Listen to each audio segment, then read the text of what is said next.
کوئی کسی بندے کی سفارش کی ضرورت نہیں، ہر شخص اپنے رب کو پکار سکتا ہے. یہ اللہ تبارک و تعالیٰ نے میگنا کارٹا دیا انسان کو. اور انسان کیا، ہاں ساری مخلوقات پکارتی ہیں. ایک بڑی لمبی حدیث ہے صحیح مسلم میں، حدیث قدسی، اس میں یہ الفاظ بھی موجود ہیں. وہ پوری حدیث تو میں یہاں نہیں سنا سکتا، ٹائم تھوڑا ہے، کہ اے جن و انس اگلے اور پچھلے، تم سب کے سب ایک میدان میں جمع ہو جاؤ. سب کے سب، آج تک جتنے جن اور انسان گزرے، جتنے بعد، ایک میدان میں جمع ہو جاؤ اور بیک وقت مجھے پکارنا شروع کرو. میں تمام کی آوازیں سنوں گا، ان کو منہ مانگی چیزیں بھی عطا فرما دوں گا، اور میرے خزانوں میں اتنی کمی بھی نہیں آئے گی جتنا سوئی کو سمندر میں ڈبونے سے سوئی کے ساتھ پانی کا قطرہ لگتا ہے. لہذا یہ جو دنیا کی مثالیں پیش کرتے ہیں کہ جی دیکھو جی صدر تک پہنچنا ہے، پہلے وزیر اعلیٰ تک پہنچو گے، محلے کے کونسلر تک پہنچو گے، پھر فلاں فلاں فلاں، یہ سب جھوٹ ہے بھائیو. صدر کا سٹیٹس اللہ والا ہے، نعوذ باللہ. اللہ تعالیٰ فرماتا ہے وَلَا تَقُولُوا عَلَى اللَّهِ إِلَّا الْحَقِّ، اللہ کے بارے میں حق بات کے علاوہ کوئی بات نہ کرو. میں اب چھوٹی سی بات کرتا ہوں. پورا پاکستان مل کے، یہ تو خیر بہت بڑی بات ہے، دو بندے میرے خلاف یہ گواہی دے دیں کہ میں نے کسی شخص کو قتل کیا ہے، اور جسٹس افتخار محمد چودھری صاحب کی عدالت میں یہ کیس پیش ہو جائے، مجھے پھانسی ہو جائے گی کہ نہیں؟ ہو جائے گی. اور وہ گواہ جھوٹے ہوں اگر، تب بھی ہوگی کہ نہیں؟ ہوگی، کیونکہ اس کو تو نہیں پتا یہ جھوٹے گواہ ہیں. جس طرح کتنے لوگ میرے خلاف اپلیکیشنیں دیتے پھر رہے ہیں کہ جی یہ بندہ یہ باتیں کرتا ہے، ان کے مفادات کو نقصان پہنچا نا، کیونکہ ہم کسی کی تنخواہ لے کے دین کا کام نہیں کر رہے، تو جو تنخواہ دار لوگ ہیں ان کو تکلیف ہونی ہے. اور ایسی ایسی جھوٹی باتیں، جیسے نبی صلی اللہ علیہ وسلم کے بارے میں بکواس کرتے تھے نا کہ یہ جادوگر ہے، دیوانہ ہے، استغفر اللہ، تو نبی صلی اللہ علیہ وسلم کے غلاموں کے غلاموں کے غلاموں کی ادنا خاک یہ شخص جو بیٹھا ہے آپ کے سامنے، اس کے بارے میں بھی یہ لوگ بات کر رہے ہیں. تو جسٹس افتخار محمد چودھری فیصلہ سنا دے گا کہ نہیں؟ سنا دے گا. اب میں آپ سے ایک سوال پوچھتا ہوں کہ زمین و آسمان کی ساری مخلوقات مل کے میرے بارے میں اللہ کے سامنے جھوٹی گواہی پیش کریں کہ یہ بندہ قاتل ہے، کیا اللہ بھی مجھے سزا سنا دے گا؟ تو اس کا مطلب ہے اللہ کی مثال دی نہیں جا سکتی. یہ میں نے عقلی منطقی علم الکلام سے جواب دے دیا، اور اس چیز کو قیامت تک کوئی شخص نہیں مائی کا لال توڑ سکتا. اس دلیل کو جو لوگ کہتے ہیں اللہ کے لیے مثالیں بیان کرتے ہیں، جی وزیر تک پہنچنے کے لیے کونسلر کے پاس، فلاں کے پاس، فلاں کے پاس، فلاں کے پاس، تو پھر یہ مثال بھی اللہ کے لیے بیان کرو نا کہ جس طرح جسٹس افتخار محمد چودھری دو جھوٹے گواہوں کی بات سن کے مجھے قتل کی سزا سنا دے گا، پھر اللہ کو بھی سنا دینی چاہیے. اس کا مطلب ہے اللہ کا سٹیٹس بندوں والا نہیں ہے. عقلی طور پہ میں نے جواب دے دیا. تو جو یہ بکواس کرتے ہیں نا بیچ میں ڈالنے کے لیے، ہاں دعا کی قبولیت کے لیے جو جائز وسیلے موجود ہیں وہ علیحدہ سے ایک بحث ہے کہ اللہ کے اسماء کا وسیلہ پیش کیا جا سکتا ہے، اپنے نیک اعمال کا وسیلہ پیش کیا جا سکتا ہے. اسی طریقے سے اللہ تبارک و تعالیٰ کے کسی نیک آدمی سے دعا کروائی جائے، وہ علیحدہ بات ہے، لیکن مانگنا اللہ ہی سے ہے، کسی اور سے نہیں مانگنا، اور اس کے لیے کوئی پروٹوکول نہیں ہے. صحیح حدیث موجود ہے، نبی صلی اللہ علیہ وسلم نے فرمایا، سنن نسائی کے اندر ایک صحابی کو نصیحت فرمائی کہ مجھ پر درود لازم کرو اور اپنی دعاؤں میں درود پڑھا کرو، اللہم صلی علی محمد وعلی آل محمد صلی اللہ علیہ وسلم. درود شریف ذریعہ ہے، اور میں نے اس پہ پورا لیکچر دیا ہے جو نیٹ پہ پڑھا ہوا ہے یوٹیوب پہ، صحیح وسیلہ اور درود شریف، کہ درود شریف پڑھ کے گھر بیٹھ کے کوئی شخص اللہ کی حمد اور درود شریف پڑھ کے اللہ سے دعا کرے، اللہ تعالیٰ اس کی دعا قبول کرنے والا ہے. سنن نبی داؤد میں صحیح حدیث موجود ہے، عبداللہ بن مسعود رضی اللہ تعالیٰ عنہ نے نبی صلی اللہ علیہ وسلم کے سامنے اللہ کی حمد بیان کی، پھر درود شریف پڑھا، پھر اللہ تعالیٰ سے دعا مانگنا شروع کی، تو نبی صلی اللہ علیہ وسلم فرمایا سل تؤتا، سل تؤتا، مانگ تجھے دیا جائے گا، مانگ تجھے دیا جائے گا. اور اللہ نے اس کو ایسا کنٹرول کیا ہے الحمدللہ کہ ہماری نماز کے اندر یہ چیز رکھ دی ہے. ہم نماز میں کیا کرتے ہیں؟ پہلے اللہ کی حمد بیان کرتے ہیں، التحیات للہ والصلوات والطیبات، اس کے بعد السلام علیکہ ایھا النبی، نبی صلی اللہ علیہ وسلم درود شریف پڑھتے ہیں، پھر درود ابراہیمی پڑھتے ہیں، اس کے بعد دعا پڑھتے ہیں. یہی ترتیب ہے. اللہ کی حمد بیان کریں گے، درود شریف پڑھیں گے، اور بخاری و مسلم کی حدیث ہے اس کے بعد جو چاہو اپنے رب سے مانگو اور دعائیں کریں، عربی کے اندر اللہ تعالیٰ قبول کرنے والا ہے. تو یہ انسانیت کا میگنا کارٹا ہے. وَإِذَا سَأَلَكَ عِبَادِي، اے محبوب صلی اللہ علیہ وسلم جب میرے بندے آپ سے پوچھے نا میرے بارے میں، فَإِنِّي قَرِيب، تو ان سے فرمائے میں بالکل قریب ہوں بندے کے، نَحْنُ أَقْرَبُ إِلَيْهِ مِنْ حَبْلِ الْوَرِيدِ، اللہ تعالیٰ ہماری رگے جاں سے بھی زیادہ ہمارے قریب ہے. اللہ تعالیٰ اپنے عرش پر مستوی ہوتے ہوئے اپنی علم، قدرت، سمع و بصارت اور اپنی شان کے لائق ہماری شارق سے بھی زیادہ قریب ہے. کوئی پروٹوکول نہیں ہے اللہ کی بارگاہ میں جانے کے لیے، کوئی پروٹوکول نہیں ہے، ہر بندہ اللہ تعالیٰ سے مانگ سکتا ہے۔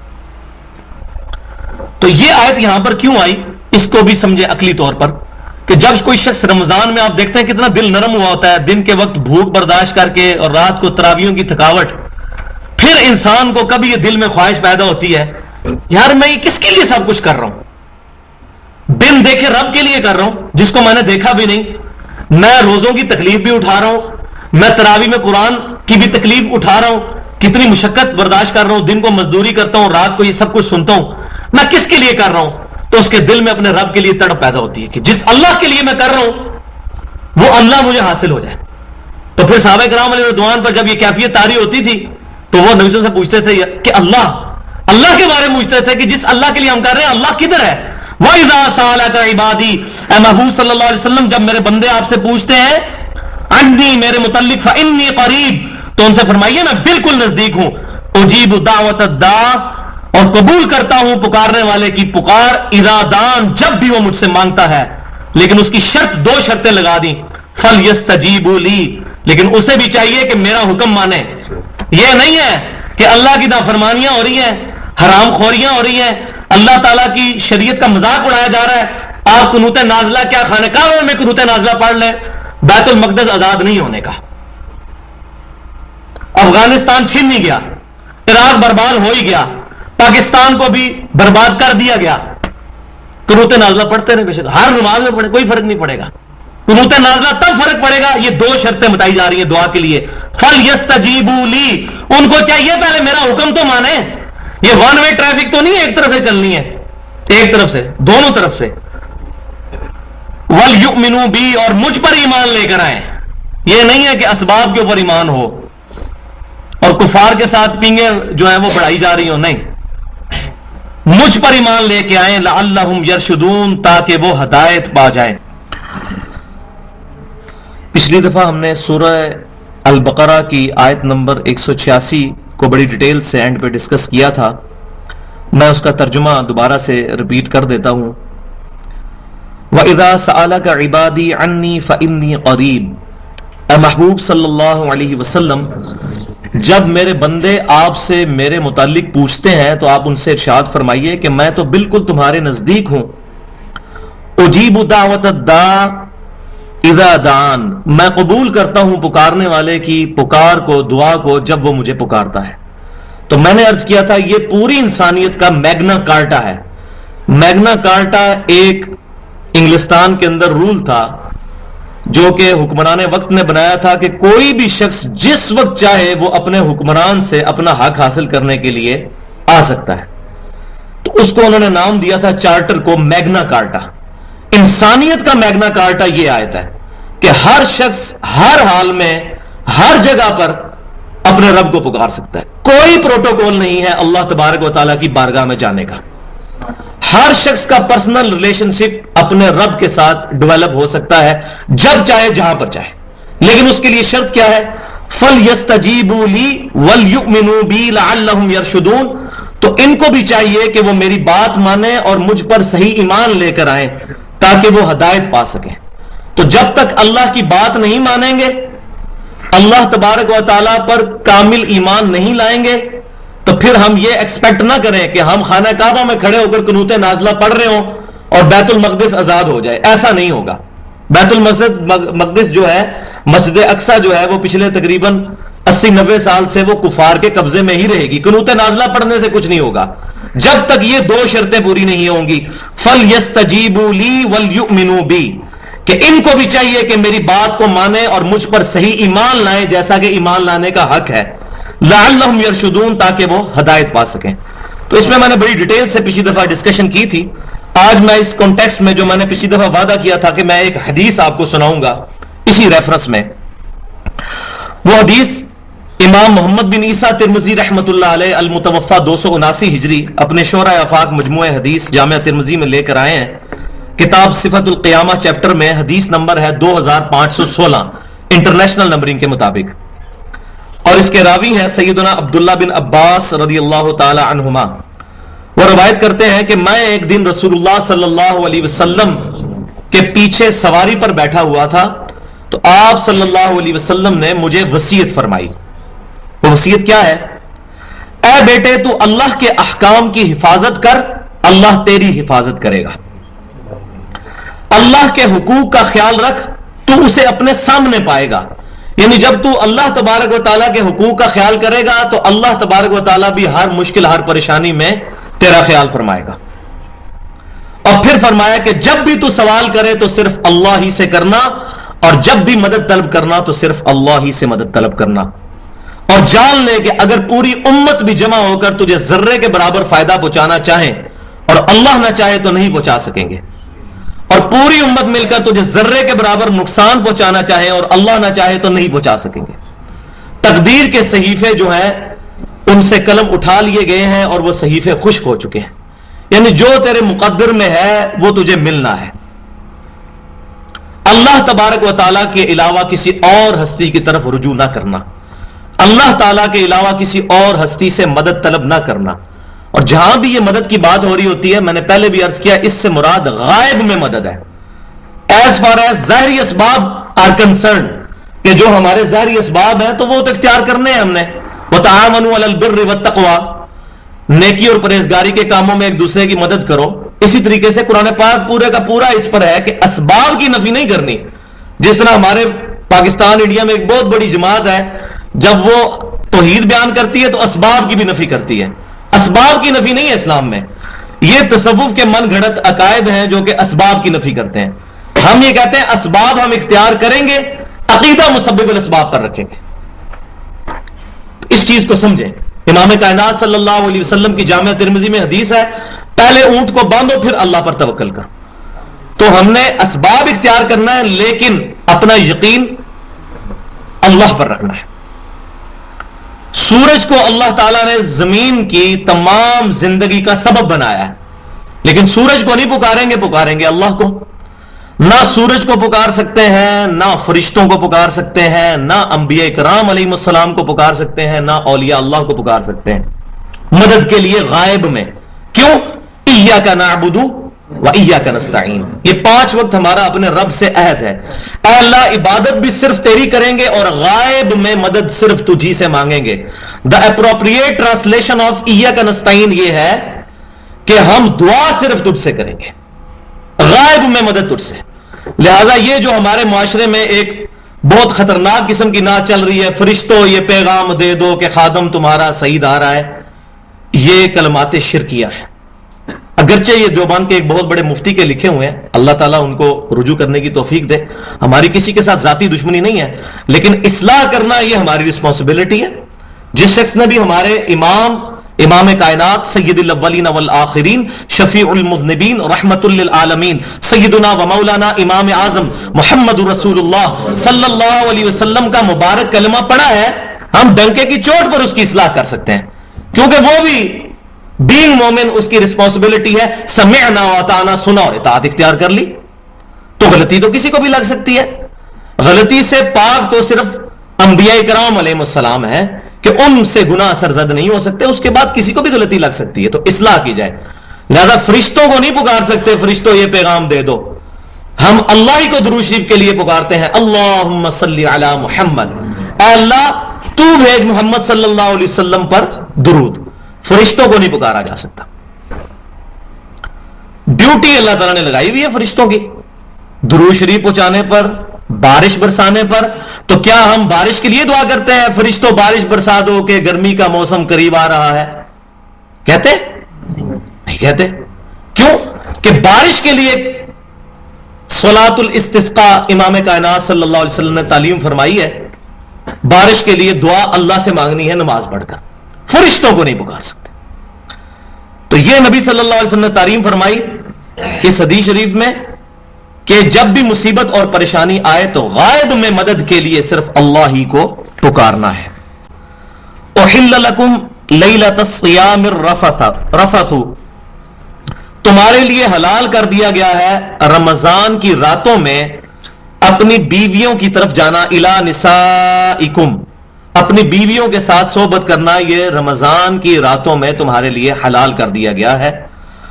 ہن لباس لکم وانتم لباس لہن، تمہاری بیویاں تمہارا لباس ہیں اور تم ان کا لباس ہو.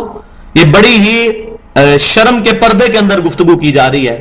ظاہر ہے کہ بیوی سے زیادہ انسان کے قریب کوئی نہیں ہوتا. سب سے قریب یہ انسان کا لباس ہے نا, تو لباس کا اور ہمارا تو کوئی پردہ نہیں ہے. لباس تو خود پردے کا سبب ہے. اسی طریقے سے بیوی کے ساتھ بھی کوئی پردہ نہیں اس طرح کا. بیویاں جو ہیں وہ مردوں کی لباس کی مانند ہے, اور مرد جو ہے وہ بیویوں کے لباس کی طرح ہے.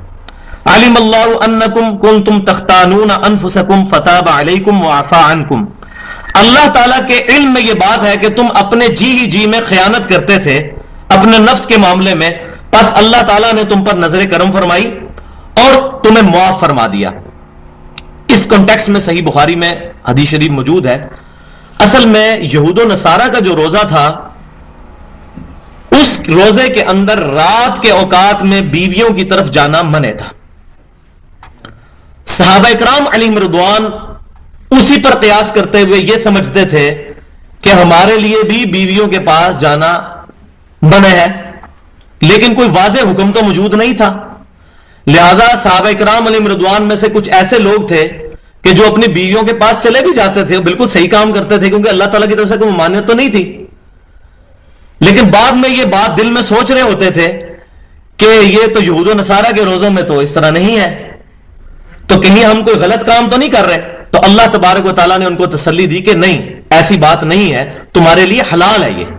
یہ جو پبلک کے اندر مشہور ہے نا کہ پہلے حرام تھا بعد میں حلال ہوا, یہ کہیں کوئی صحیح روایت ایسی موجود نہیں ہے. وَكُلُوا وَاشْرَبُوا حَتَّى يَتَبَيَّنَ لَكُمُ الْخَيْطُ الْأَبْيَضُ مِنَ الْخَيْطِ الْأَسْوَدِ. اچھا نہیں, اس سے پہلے وہ آیت رہے گا فَالْآنَ بَاشِرُوهُنَّ وَابْتَغُوا مَا كَتَبَ اللَّهُ لَكُمْ. سو اپنی بیویوں کے ساتھ اب صحبت کرو, ان سے ملو اور اپنے رب سے طلب کرو جو اللہ نے تمہاری قسمت میں لکھ دیا ہے, یعنی اولاد. تو پرائمری جو مقصد ہے شادی کا, بیوی کا, وہ ہے اولاد کا حصول, کیونکہ اولاد جو ہے یہ اللہ تعالیٰ نے انسان کے لیے ایک صدقہ جاریہ بھی بنائی ہے. ربنا, ہم دعا بھی مانتے ہیں, ربنا ہب لنا من ازواجنا وذریاتنا قرۃ اعین واجعلنا للمتقین اماما. جو نیک لوگ ہیں اللہ تعالیٰ سے ان الفاظ میں دعا کرتے ہیں, اے رب ہمارے لیے بنا دے ہماری بیویوں میں آنکھوں کی ٹھنڈک اور اولاد کے اندر, اور ہمیں پرہیزگار لوگوں کا امام بنانا, بدماشوں کا, چرسیوں پوڈریوں کا, گستاخان رسول کا اور اللہ تعالیٰ کی ذات اور صفات میں شرک کرنے والوں کا امام نہ بنانا, ہمیں ان لوگوں کا امام بنانا. امام ان معنوں میں نہیں ہے جو لوگوں نے عموماً سمجھا ہوا امام مسجد یا اس طریقے سے. اس سے مراد یہ ہے کہ ہماری آنے والی نسلیں جن کے ہم پرکھ ہوں گے, فور فادرز ہوں گے, آباء و اجداد, ہم جن کے بنیں گے آنے والی نسل, وہ نسلیں ہماری ایسی ہوں کہ وہ اللہ اور اس کے محبوب صلی اللہ علیہ وسلم کی فرما بردار ہوں. اور ظاہر ہے اسی ذریعے سے ہی ہمیں آنکھوں کو ٹھنڈک مل سکتی ہے کہ ان کے اعمال کا ثواب آٹومیٹیکلی جو ہے وہ پہنچ جاتا ہے صحیح مسلم کی حدیث کے مطابق. وَكُلُوا وَاشْرَبُوا, کھاؤ اور پیو, حَتَّى يَتَبَيَّنَ لَكُمُ الْخَيْطُ الْأَبْيَضُ مِنَ الْخَيْطِ الْأَسْوَدِ, یہاں تک کہ سفید ڈورا جو ہے وہ سیاہ ڈورے سے الگ ہو جائے, من الفجر, صبح کے وقت. تو اس سے مراد جو ہے وہ آسمان کا ڈورا ہے. اسی کانٹیکسٹ میں صحیح بخاری اور صحیح مسلم کے اندر متفق علیہ حدیث موجود ہے. سیدنا عدی بن حاتم رضی اللہ تعالیٰ عنہ نے اس آیت کے کانٹیکسٹ میں اپنے سرہانے کے نیچے ایک سفید کلر کا دھاگا اور سیاہ کلر کا دھاگا رکھ لیا تھا,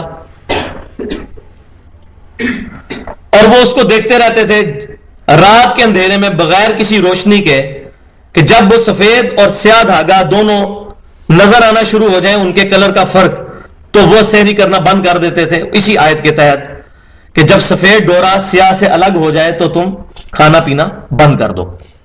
تو جب نبی صلی اللہ علیہ وسلم کو اس بات کا علم ہوا تو آپ صلی اللہ علیہ وسلم نے مزاح کے طور پر ارشاد فرمایا کہ عدی بن حاتم کا تکیہ تو بہت بڑا ہے, اس تکیے کے نیچے جو ہے وہ آسمان کے ڈورے سفید اور سیاہ بھی آ جاتے ہیں. تو آپ صلی اللہ علیہ وسلم نے یہ مزاح کے طور پر فرمایا. تو پھر آپ صلی اللہ علیہ وسلم نے فرمایا کہ اس سے مراد یہ ڈورے نہیں بلکہ آسمان کے ہیں. اس سے ایک مسئلہ تو بالکل کرسٹل کلیئر ہوا انٹلیکچوئلز کے لیے کہ کوئی شخص قرآن اور سنت کے بغیر قیاس یا اجتہاد کر لے تو وہ اسی وقت تک درست ہے جب تک قرآن اور سنت کا علم اس کو نہ ہو. اب اس صحابی رضی اللہ تعالیٰ نے اجتہاد ہی کیا تھا نا سفید اور سیاہ ڈورے کا, لیکن امام کائنات صلی اللہ علیہ وسلم نے جب ان کو حکم فرمایا تو انہوں نے یہ نہیں کہا کہ نہیں میں تو اجتہاد کر چکا ہوں، قرآن سنت اجماع کا بے شک جنازہ نکل جائے میں اجتہاد کے پیچھے چلوں گا۔ تو یہی اہل سنت اور اہل بدعت کا فرق ہے۔ اہل بدعت جو ہے وہ قیاس اور اجتہاد کو پرائرٹی دیتے ہیں، اہل سنت یہ کہتے ہیں کہ پہلے نمبر پر قرآن، پھر سنت جو صحیح حدیث سے ڈرائیو ہو، پھر امت کا اجماع، اس کے بعد قیاس۔ اور قیاس ان معاملات میں ہوگا جہاں قرآن سنت اجماع میں کوئی بات موجود نہیں ہوگی، اور یہ قیامت تک کے لیے چلے گا۔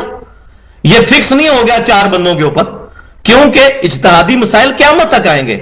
نہ آج ہم امام حنیفہ رحمۃ اللہ علیہ، امام شافعی رحمۃ اللہ علیہ، امام مالک رحمۃ اللہ علیہ، امام احمد بن حنبل رحمۃ اللہ علیہ، امام بخاری رحمۃ اللہ علیہ، امام مسلم، یہ بڑے بڑے مجتہدین جو ہیں، ان کی کتابوں سے ڈائریکٹلی یہ نکال تو نہیں سکتے کہ ویڈیو کیمرے کا کیا شرعی حکم ہے؟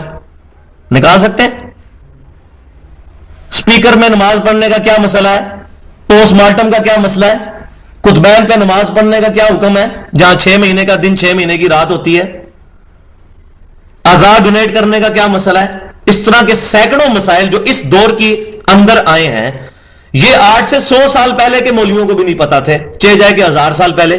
تو اس کا مطلب ہے اجتہاد قیامت تک کے لیے جاری ہے۔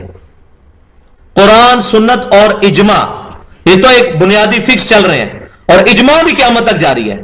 ابھی یہ 14ویں صدی میں بہت بڑا اجماع ہوا ہے کہ غلام احمد قادیانی دجال کے ماننے والے لوگ، چاہے لاہوری گروپ ہو یا اپنے آپ کو وہ قادیانی کہنے والے ہوں، احمدی ہوں، دونوں کے دونوں کافر ہیں۔ اس میں مسلمانوں کا اجماع ہوا ہے، تو اجماع بھی قیامت تک کے لیے جاری ہے۔ اجتہاد فکس چیزیں کیا ہیں؟ قرآن اور سنت۔ تو اجتہاد اس وقت تک ایکسیپٹیبل ہے جب تک قرآن سنت اجماع کا حکم معلوم نہ ہو۔ جب پتہ چل جائے تو پھر رجوع کرنا ضروری ہے۔ یہی مسلمان کا، اہل ایمان کا تقاضا ہے۔ ثم اتم الصیام الی اللیل، پھر اپنے روزے کو مکمل کرو رات تک۔ اور شریعت کی ٹرمنالوجی کے اندر رات ہوتی ہے غروب آفتاب کے فوراً بعد شروع۔ اس لیے ہم دیکھتے ہیں نا غروب آفتاب کے فوراً بعد چاند دیکھنا شروع کر دیتے ہیں، اور ہم کہتے ہیں جی عید کا چاند نظر آ گیا۔ وہ کیوں کہہ رہے ہوتے ہیں؟ کیونکہ شوال کی پہلی تاریخ شروع ہو جاتی ہے مغرب کے فوراً بعد، تو مغرب ہوتے ہی روزے کو افطار کر لینا ہے۔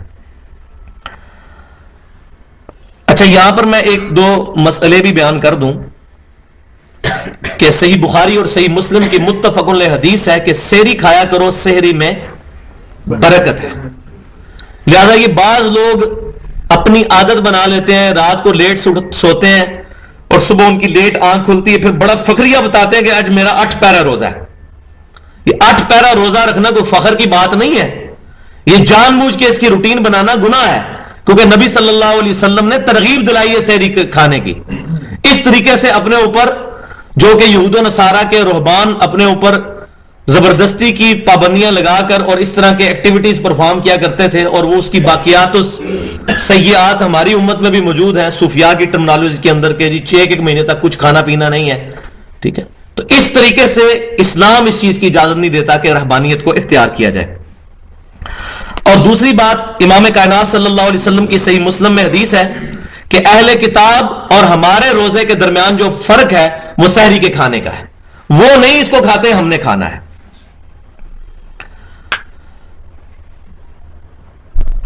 وَلَا تُبَاشِرُوهُنَّ وَأَنْتُمْ عَاكِفُونَ فِي الْمَسَاجِدِ، اور اپنی بیویوں کے ساتھ صحبت نہ کرنا جبکہ تم اعتکاف کی حالت میں ہو مسجدوں کے اندر۔ تو یہ نہ ہو کہ اس کو آپ اوپن لیسن سمجھ لو، مسجدوں میں یہ کام نہیں ہو سکتا۔ جو بندہ اعتکاف میں بیٹھا ہوا ہے وہ اپنی بیوی کے ساتھ صحبت نہیں کر سکتا۔ یہ اس لیے کہ اس وقت عورتیں بھی مسجد میں اعتکاف بیٹھتی تھیں۔ یہ گھروں کے اندر جو ایک خلاف سنت چیز شروع ہوئی ہے ہمارے انڈیا پاکستان کے کلچر میں خصوصاً، کہ لوگ گھروں کے اندر اعتکاف بیٹھتے ہیں، یہ کہیں سے نہیں ثابت۔ اعتکاف مسجد میں ہی ہوگا۔ صحیح بخاری اور مسلم کی احادیث اٹھا کے دیکھیں کہ امہات المومنین جو تھیں وہ بھی مسجد میں ہی اعتکاف فرمایا کرتی تھی، ان کے خیمے بھی مسجد میں لگا کرتے تھے۔ تو یہ اس کانٹیکسٹ میں قرآن سے بھی یہ بات اشارتاً سمجھ آ رہی ہے کہ اپنی بیویوں سے صحبت نہیں کر سکتے جب تم اعتکاف کی حالت میں ہو، کیونکہ وہ بھی اعتکاف ساتھ کرتی تھی مسجد میں۔ ہاں، جہاں پر فتنے کا مسئلہ ہو، آج بھی حرم شریف میں، مسجد نبوی شریف میں اور بیت اللہ شریف میں ہزاروں عورتیں اعتکاف کرتی ہیں، عورتوں کا علیحدہ پورشن بنا ہوا اعتکاف کرنے کا۔ اگر کسی مسجد میں اس طرح کا اہتمام ہو اور سیکیورٹی والا سلسلہ ہو تو مسجد میں اعتکاف عورت کرے۔ باقی گھر کے اندر جو اعتکاف کرتے ہیں یہ کوئی سنت سے ثابت نہیں، کسی صحیح حدیث سے ثابت نہیں ہے. تلک حدود اللہ، یہ اللہ کی حدیں ہیں. فلا تقربوها، تو ان کے قریب بھی مت جانا. توڑنا تو بڑی دور کی بات ہے، اللہ کی حدوں کے قریب بھی مت جانا. جو اللہ تعالیٰ نے باؤنڈریز اور لمیٹیشنز لگا دی ہیں قرآن اور سنت کی، ان سے باہر نہ نکلنا. کذالک یبین اللہ آیاتہ للناس لعلہم یتقون، بالکل اللہ تبارک و تعالیٰ اسی طرح بیان فرماتا ہے آیات لوگوں کے لیے تاکہ وہ تقوی اختیار کریں. اللہ تعالیٰ اپنی آیات کو کھول کھول کر بیان فرما رہا ہے. اللہ تبارک و تعالیٰ یہ باتیں کرنے سے شرم نہیں فرماتا، کیونکہ مسئلہ بات سمجھانا ہے. تو اس کے لیے اگر بات ایمبیگوس رہ جائے، کوئی بندہ غلط رزلٹ نکال دے، اللہ تبارک و تعالیٰ نے قرآن میں آیات کو کھول کھول کر بیان فرمایا. اور باقی قرآن پاک کی تشریح امام کائنات صلی اللہ علیہ وسلم کی صحیح احادیث میں موجود ہے. تو روزے کی حکمت کا جو ایپیکس اور کلائمیکس آیا تھا 186 نمبر آیت کے اندر، وَإِذَا سَأَلَكَ عِبَادِي عَنِّي فَإِنِّي قَرِيبٌ، جس کو میں نے کہا تھا انسانیت کا میگنا کارٹا ہے. اب روزوں کے احکام کے عروج کیا ہے، اس کا ایپیکس کیا ہے، وہ آیت آ رہی ہے جو کافی عرصے تک جو قرآن پاک کے اسٹڈی کرنے والے لوگ ہیں اس پر پریشان رہتے ہیں کہ یہ رمضان کے روزوں میں یہ آیت کیوں آئی اس چیپٹر کے اندر، اس رکوع کے اندر. وَلَا تَأْكُلُوا أَمْوَالَكُمْ بَيْنَكُمْ بِالْبَاطِلِ وَتُدْلُوا بِهَا إِلَى الْحُكَّامِ، اور مت کھاؤ آپس میں ایک دوسرے کا مال باطل طریقے سے، اور اس مال کے ذریعے یعنی کہ اس کو رشوت دے کر إِلَى الْحُكَّامِ اپنے حاکموں کی طرف رجوع نہ کرو. لِتَأْكُلُوا فَرِيقًا مِّنْ أَمْوَالِ النَّاسِ بِالْإِثْمِ وَأَنْتُمْ تَعْلَمُونَ، تاکہ تم یوں کھا لو کچھ لوگوں کے مال کا حصہ جبکہ تم جانتے ہو کہ مال حرام جو ہے اللہ تعالیٰ کو ناپسند ہے. تمہارے علم میں یہ بات کہ مال حرام ہے. یہ آیت یہاں پر کیوں آئی؟ اس کی آیت کی تو میں نے حکمت بتائی تھی کیوں آئی، کہ جب انسان دن کے وقت روزہ رکھ کے اپنا حیوانی وجود جو ہے وہ کمزور کرتا ہے اور رات کو تراویح میں کھڑا ہو کر قرآن سن کر اپنے روحانی وجود کو مضبوط کرتا ہے، تو پھر اس کے دل میں تڑپ پیدا ہوتی ہے اپنے رب کے لیے، تو وہ پھر بے ساختہ پکار اٹھتا ہے. وَإِذَا سَأَلَكَ عِبَادِي عَنِّي فَإِنِّي قَرِيبٌ. نبی صلی اللہ علیہ وسلم سے صحابہ اکرام علیہم رضوان پوچھتے تھے کہ اے نبی صلی اللہ علیہ وسلم، ہم جس اللہ کو بن دیکھے اس کی عبادت کے لیے اتنی تکلیف اٹھا رہے ہیں وہ کہاں ہے؟ تو فرمایا گیا وہ تمہارے بالکل قریب ہے. نحن اقرب الیہ من حبل الورید. اور یہ اللہ تبارک و تعالیٰ کی شان ہے کہ اللہ تعالیٰ اپنے عرش پر مستوی ہوتے ہوئے ایک ایک انسان ہر مخلوق کی شارک سے بھی زیادہ اس کے قریب ہے. اس کا علم، اس کا سمع، بصر، یہ تمام جو کوالٹیز ہیں، اس کی قدرت، ہر چیز کا احاطہ کی ہوئی ہے. اللہ تعالیٰ بندے میں حلول نہیں کیا ہوا. اللہ تعالیٰ اپنی مخلوق سے الگ اپنے عرش پر مستوی ہے، اپنے علم، قدرت، سمع اور بصارت کے ساتھ کائنات کی ہر چیز کا ایک ایک ذرے کا احاطہ کیا ہوا ہے. زمین کی گہرائیوں میں چلنے والی ایک چیونٹی، اس کے پاؤں سے جو لکیر بنتی ہے وہ بھی اللہ تعالیٰ کے علم میں ہے. یہ اللہ تعالیٰ کا کامل علم ہے. اور پھر رمضان کے اندر تو ایک خصوصیت ہے کہ وہاں پر شب قدر ہے. صحیح بخاری اور مسلم کی متفق علیہ حدیث ہے کہ جس نے اللہ تعالیٰ کی رضا کی خاطر اللہ تعالیٰ کے ساتھ اخلاص رکھتے ہوئے ثواب کی نیت کے ساتھ شب قدر کا قیام کیا، اللہ تعالیٰ اس کے پچھلے سارے گناہ معاف کر دے گا. اور شب قدر کے اندر تو پوری رات اللہ تعالیٰ کی طرف سے ندا آتی ہے کوئی بخشش کا طلبگار میں اس کو بخش دوں، ہے کوئی روزی مانگنے والا میں اس کو عطا کروں. اور روزانہ، یہ بخاری اور مسلم کی متفق علیہ حدیث ہے، اللہ تعالیٰ اپنے عرش سے آسمان دنیا پر نزول فرماتا ہے جیسا کہ اس کی شان کے لائق ہے. اس کی کوئی تشبیہ نہیں بیان کی جا سکتی. لیس کمثلہ شیء، اللہ تعالیٰ کی مثل کوئی شے نہیں ہے. اللہ تعالیٰ کے ہاتھ ہیں لیکن ان ہاتھوں کی مثل نہیں. اور نہ ہم یہ کہہ سکتے ہیں کہ ہاتھ سے مراد قدرت ہے، یہ بھی باطل تعویل ہے. اسی طریقے سے ہاتھ کی مثال دینا یہ بھی باطل ہے. اللہ کے ہاتھ ہیں جیسا کہ اس کی شان کے لائق ہے. اللہ کی پنڈلی جیسا کہ اس کی شان کے لائق ہے.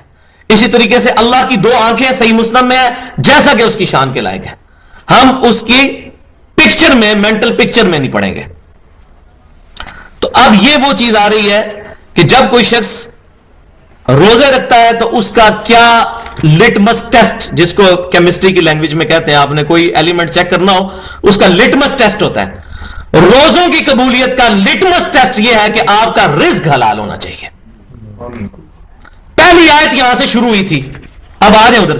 یا ایھا الذین آمنوا کتب علیکم الصیام کما کتب علی الذین من قبلکم لعلکم تتقون. تم پر روزے اس لیے فرض کیے گئے تاکہ تم متقی بن جاؤ. اور تقوی کا لٹمس ٹیسٹ اس رکوع کے آخر میں آ گیا, ولا تاکلوا اموالکم بینکم بالباطل وتدلوا بها الى الحکام لتاکلوا فریقا من اموال الناس بالاثم وانتم تعلمون. مت تم مال کو ذریعہ بناؤ, ایک دوسرے کا مال ناجائز طریقے سے ہڑپ کرنے کی کوشش مت کرو, اور اپنے حکام کو رشوت دے کر ان کی طرف اپروچ مت کرو تاکہ اس کے ذریعے سے لوگوں کا مال نہ کھاؤ جبکہ تم یہ جانتے بھی ہو. بھائیو, جس کا رزق حلال نہیں ہے نا, نہ اس کی پگڑی, نہ اس کی داڑھی, نہ اس کی نمازیں, نہ اس کی شلوار ٹخنوں سے اوپر کرنا اس کو اللہ کی بارگاہ میں بچا سکتا ہے. رزق حلال is the litmus test of taqwa. یا ایھا الذین آمنوا اتقوا اللہ حق تقاتہ. اے ایمان والو, اللہ کا تقوی اختیار کرو جیسا کہ تقوی اختیار کرنے کا حق ہے. تو حق کیا ہے کہ رزق حلال, یہ مین چیز ہے جو کہ آج کے دور کا بہت بڑا مسئلہ ہے. مجھے کئی لوگوں نے اس پہ پرسنلی یہ بات مجھے کہی ہے کہ اس پہ بھی ایک ریسرچ پیپر لکھا جائے رزق حلال کے اوپر, اس کی امپورٹنس کے اوپر, کیونکہ بڑے بڑے دیندار لوگ ہیں جو رزق کے معاملے میں حرام کا شکار ہے. بلکہ پاکستان میں تو ایسے مفتی پیدا ہو گئے جنہوں نے سود کو بھی حلال کر دیا, استغفر اللہ, اسلامی بینکنگ کے نام کے اوپر. وانتم تعلمون, ان کے علم میں بھی ہے یہ بات. اب گدھے کے اوپر اگر سفید اور کالی لکیریں لگا لی ہیں تو زیبرا بن جائے گا وہ؟ اسلامی بینکنگ کا سٹرکچر سیم وہی سودی ہے جو کہ نان اسلامک ہے. لیکن مفتی بیٹھے ہوئے ہیں وہاں, نام لینے کی ضرورت نہیں, پورے پاکستان کو پتا ہے مفتی اعظم پاکستان اور مفتی اعظم فلان فلان ٹمکان لوگوں کے ایمان برباد کر رہے ہیں. اتنی داڑیوں والے بینکوں میں بیٹھے ہوئے ہیں. وہی مفتی صاحب نے فتوا دے دیا ہے, مفتی صاحب کی قبر میں جانا ہے آپ نے. کتنے مفتیوں کی مٹی پلید ہو رہی ہوگی قیامت والے دن. پتہ نہیں میرا کیا اشر ہونا ہے, آپ کا کیا اشر ہونا ہے. ہمیں خود یہ دیکھنا ہے کہ میں خود اسٹڈی کروں قرآن اور سنت کو کہ واقعی یہ چیزیں حلال میں آ رہی ہیں, حرام میں. مولوی کو تو آپ پیسے دے کے جو مرضی فتوا لے لیں. یہی مولوی ایک وقت تھا عورتوں کی حکمرانی کے خلاف تھے, اب آپ دیکھ لیں کہ کتنے مولوی ہیں جو اسی عورتوں والی پارٹی سے سلیکٹ ہو کے تو وزیر بنے ہوئے. مولویوں کا کوئی اعتبار نہیں ہے. اور جب میں مولوی بات کر رہا ہوں اس سے مراد ہر عالم نہیں لے رہا, علماء حق بھی دنیا میں موجود ہیں آٹے میں نمک کے برابر. اب مجھ سے آپ نے نہیں پوچھنا کون ہے, مجھے بھی کوئی نہیں پتا, میرا اس نے جاننا ہے کون ہے, کوئی موجود ہوں گے. تو ظاہر ہے کہ دنیا میں جب بھی کوئی ایک اخلاص والا بندہ بھی موجود ہے, صحیح مسلم میں حدیث ہے, جو اخلاص کے ساتھ اللہ کا نام لینے والا ہے, قیامت قائم نہیں ہوگی. ایسے لوگ موجود ہیں. بل اکثریت علماء سو پر ہی مشتمل ہے جو اس امت کے اندر بہت بڑی ایک سمجھے کہ آزمائش امت کے اوپر آ پڑی ہے. تو رزق حلال یہ لٹمس ٹیسٹ ہے. ایک بندہ امام مسجد ہے, مسجد کا خطیب ہے, اور مسجد کے چندے میں سے چوری کر رہا ہے. اب لوگ تو کہیں حضرت صاحب, مفتی صاحب نے گاڑی رکھی ہوئی ہے, مفتی صاحب نے ڈرائیور رکھا ہوا ہے, 2 اسکواڈ رکھے ہوئے ہیں, 7 گن مین اٹھانے والے, تنخواہ 10,000 روپے. ان لوگوں کا خرچہ کون پورا کر رہا ہے؟ وہ چندے میں سے پورا ہو رہا ہے. آپ کی کھالیں اتاری جا رہی ہیں. یہ جو رمضان کے اندر کھالیں, جو عید کے موقع پہ, بڑی عید کے موقع پہ کھالیں اکٹھی ہوتی ہیں, یہ انہی کاموں میں لگتی ہیں. مجھے اس لیے پتا ہے کہ میں اس سیٹ اپ سے باہر نکلا ہوں, تو اس لیے مجھے یہ چیزیں پتا ہے. بالکل اوپن سیکرٹ ہے. میں منسٹری آف ڈیفینس میں 18ویں گریڈ کا آفیسر ہوں. میں نہیں گاڑی رکھ سکتا, 2 باڈی گارڈ نہیں رکھ سکتا. لیکن آپ یہ دیکھ لیں, امام مسجد ہوتے ہیں, انہوں نے رکھے ہوتے ہیں. کہاں سے دے رہے ہیں؟ مسجد کے چندوں میں سے. آپ نمازیں ان کے پیچھے پڑھ رہے ہوتے ہیں. وہی بندہ سال پہلے سائیکل پہ پھر رہا ہوتا ہے, اپنا لادہ مدرسہ بناتا ہے, گاڑی اس کے نیچے آ جاتی ہے. ہم حضرت صاحب کہتے نہیں تھکتے. تو بھائیو یہ اللہ کو پتا ہے. ابھی ایجنسیز کے لوگوں نے, صحیح العقیدہ ایک بھائی نے مجھے بتایا, موحد ہمارا بھائی ہے جس نے ماشاءاللہ خود باشرہ ہے, وہ بتا رہا ہے کہ مانسر, یہ جو نوشہرہ کے اندر ایک مفتی پکڑے گئے ہیں. میں مکتبہ فکر کا نام نہیں لیتا, آپ کو میں مطلب علادہ سے بتا دوں گا. ایک مفتی بہت بڑے وہاں جو کینٹ کی جامع مسجد کے امام تھے 15-20 سال سے, ان کو پکڑا گیا اس جرم میں کہ یہ جو ہے وہ را کے ایجنٹ ہیں انڈیا کے. جب ان کے کپڑے اتارے گئے, ان کے ختنے بھی نہیں تھے ہوئے. وہ ہندو تھا بندہ, 15 سال سے وہ مفتی صاحب بنا ہوا تھا. تو میں سوچ رہا تھا اس مفتی صاحب کے پیچھے کتنے لوگوں نے اپنے سر بھی پٹوائے ہوں گے. حضرات فرماتے ہیں, بزرگ فرماتے ہیں, مفتی صاحب فرماتے ہیں, شیخ صاحب فرماتے ہیں, اور وہ نکلا ہندو. تو یہ تو دنیا میں پتا چل گیا. وہ بڑے خوش نصیب ہیں جن کو دنیا میں یہ بات پتا چل جاتی ہے کہ ان لبادوں کو چھوڑ کر ہم قرآن سنت اجماع کو خود سٹڈی کریں. بہت بڑے بڑے لوگ جو اپنے آپ کو بہت بڑا بڑا بزرگ سمجھتے ہیں, واللہ قرآن سنت اجماع کے اوپر اگر ان کو پیش کیا جائے تو ان کے عقیدے بھی گستاخانہ, ان کے عقائد اور نظریات بھی نبی صلی اللہ علیہ وسلم کی گستاخیوں پر مشتمل, اور ان کے عقائد کے اندر نبی صلی اللہ علیہ وسلم کی گستاخیوں کے ساتھ ساتھ اللہ کی صفات اور ذات کے اندر شرک بھی موجود ہے. استغفر اللہ واتوب الیہ. تو اللہ تعالیٰ ہمیں محفوظ کرے. اب آگے جو ہے وہ حج کے احکامات آ رہے ہیں. تو میں نے پہلے بھی عرض کیا تھا, سورۃ البقرہ is the blueprint of Islamic sharia. Islamic شریعہ کا بلیو پرنٹ, ابتدائی خاکہ, جو بنیادی سکیچ ہے وہ سورۃ البقرہ ہے, اور اس کا جو کمپلیٹ ہوگا جا کر سورۃ المائدہ کے اندر. الیوم اکملت لکم دینکم واتممت علیکم نعمتی وَرَضِيتُ لَكُمُ الْإِسْلَامَ دِينًا. یہ آیت آئے گی بھی سورہ مائدہ میں. تو یہ ابتدائی احکام سارے سورۃ البقرہ کے نصف ثانی میں آ رہے ہیں. پہلے رمضان, اس کے بعد حج, اور ظاہر ہے کہ حج کے احکام جس وقت آ رہے ہیں, مکہ جو ہے وہ کافروں کے قبضے میں ہے اس وقت. سورۃ البقرہ جو ہے یہ غزوہ بدر سے جسٹ پہلے نازل ہوئی ہے. تو پہلے رمضان کے روزے, اس کے ذریعے تیاری کروائی جا رہی ہے اصل میں قتال کی. یہ تیسرے نمبر پہ جا کر پھر قتال آئے گا, جو اسلام کا سمم بونم ہے. ہائیسٹ گڈ آف اسلام قتال ہے, کہ کوئی شخص اپنی جان بھی اپنے رب کے لیے پیش کرنے کے لیے تیار ہو جائے. تو یہ اس کی ایک تمہید بنائی جا رہی ہے, پہلے روزے, تاکہ انسان کا نفس مضبوط ہو, اللہ تبارک و تعالیٰ کی طرف سے آزمائشیں برداشت کرنے کے قابل ہو. اس کے بعد حج کے بارے میں بتایا جا رہا ہے, تاکہ مسلمانوں میں یہ تڑپ پیدا ہو کہ ہم نے حج بھی کرنا ہے. اور اس وقت مکہ کو کافروں کے قبضے میں تھا, تو پھر اینڈ پہ پھر جا کر اس میں قتال کا حکم آئے گا کہ اب یہ ذریعہ ہے جس کے ذریعے سے فتح مکہ ہوگی. تو اب اس کا جو ہے وہ تمہیدی جو ہے رکوع شروع ہو رہا ہے.